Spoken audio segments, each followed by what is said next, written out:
Really quick video today, just showing you how to replace a leaking radiator valve. This one's actually leaking from this connection here, if you can see on back. So we're going to have to drain the system down, and I'm going to have to change this part of it. All I'm going to do with this is I'm just going to take power off to the boiler, so there's no power, so the pump's not going to start running in the boiler. And then I'm just going to take the pressure out on here. Luckily I've got a filter on this, so I can just drain it down really easy. All I'm doing really is I just want to take the pressure out of the boiler, and then we can just quickly change it over upstairs. You can get different options with drain offs, so you may have one of these drain offs on your system, and you could take the pressure out by using one of them. And all you do with that is just undo that top part of it and just drain it out. Sometimes the washers on these can start to leak after, so you just need to be careful if you do drain from one of these drain off valves.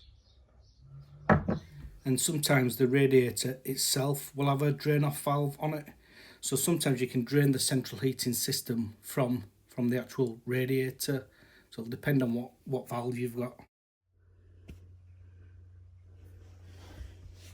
This pipe is 10mm pipe, and I've just got a metal 10mm connection, so I'm just going to change this here.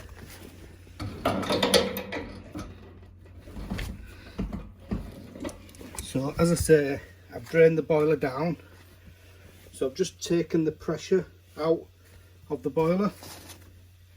We've also got waterproof mat on this one, and just take that out of there. You see there's no water. You might get a little bit, but you shouldn't get too much. Depends what it is on system. So all I've done with that speed fit connection is, if you can see on there, I've just pushed this part of it in. When you push that top bit in, you can just pull the fitting off, and then all I'm going to do is just put this new one in.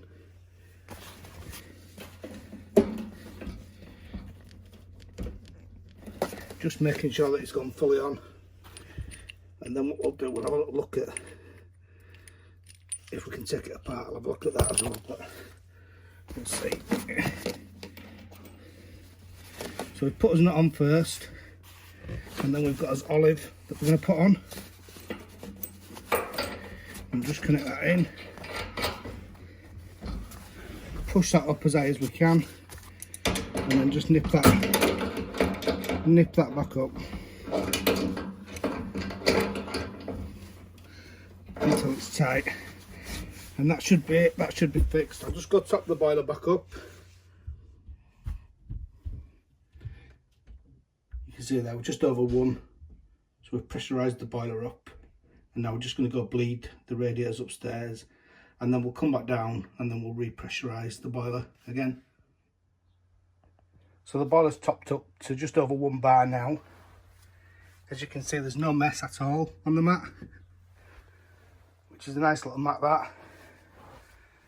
And now I'm just going to bleed the radiator.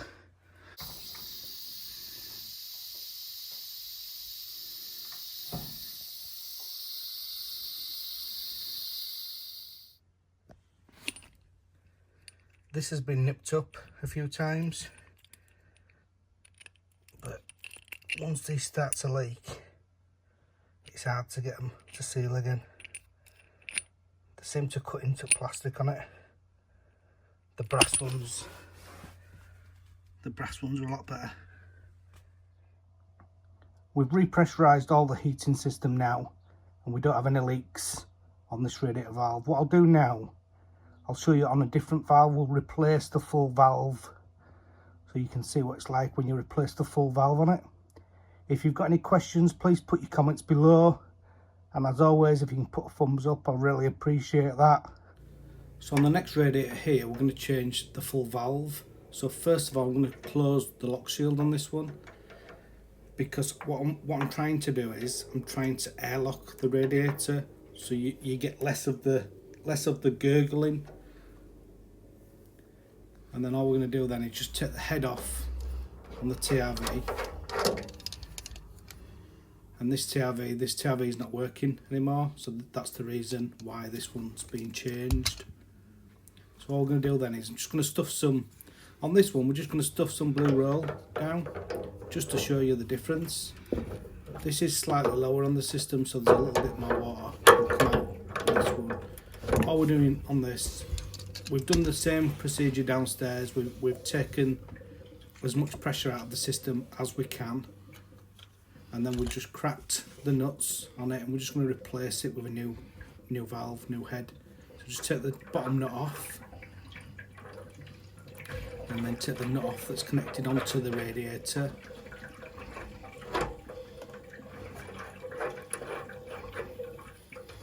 And you'll get a little bit of water that comes out of here. You see it's just gurgling. There's always going to be a bit of black at the bottom of a radiator, so you need to make sure you don't get that on carpet. And just struggle a little bit, get the valve back in place, quick and easy. As you can see there, very little water has come out of the radiator. And then all we need to do then is just tighten the nuts back on. What you've got to be careful is when you're tightening these on, you don't cross thread them. So it's a good idea to try and do a bit hand tight first if you can. This was a little bit awkward on this one, so I've had to do it with a spanner. But just be careful not to cross the thread, because actually then you'll have to start taking nuts off and messing about with it a bit more. What you don't really want to be doing. Not if you want to do it quick and easy. Anyway, you see there with no water, no water's come out of there. Or no water's come into the tub, should I say.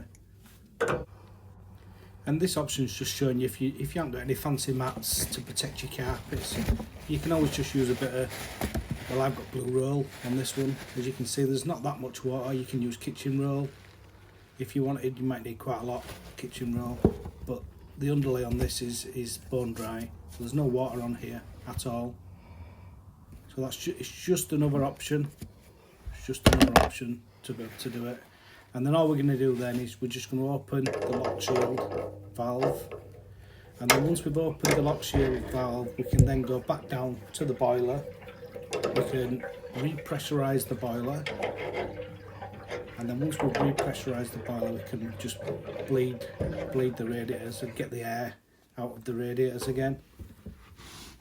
And if you have found this video of any use, then I'd be very grateful if you can afford it, is maybe put a little donation onto Candlelighters charity, and I will put a little link below just in case anybody's feeling generous. Thank you. If you've drained the system down, the central heating system down, then you may need to add some more inhibitors, and I have done a video on how to add inhibitors, and I will put a link in the description below showing you how you can add the inhibitors back into the central heating system.